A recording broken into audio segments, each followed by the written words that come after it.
Hey guys, I'm Rita, and in this episode I will show you how you can record advance payment or payment on account on QuickFile accounting software.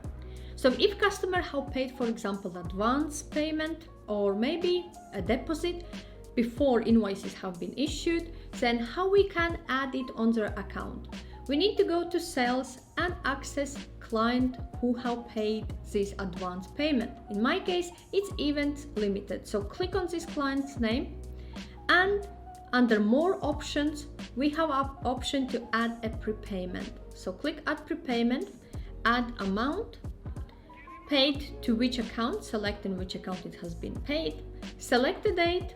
So in my case, it was 15, and I can select a method. So in my case, it was bank transfer, and click save.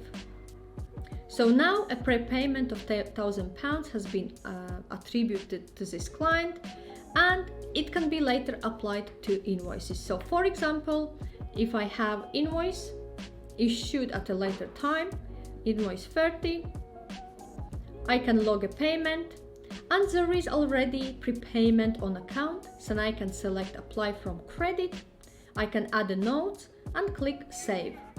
So invoice 30 has been marked as a paid, and also I can select next invoice, which is 32, and log a payment and apply for 150 outstanding from this prepayment and click save. And this invoice has been marked paid as well. So in this episode, I showed you how you can add an advance payment on client's account on QuickFile accounting software. If you have any questions or require any further advice, feel free to reach out to me. Also, I have shared the links in description section below to my QuickFile tutorial and review episodes. Check those out if you have not seen them yet.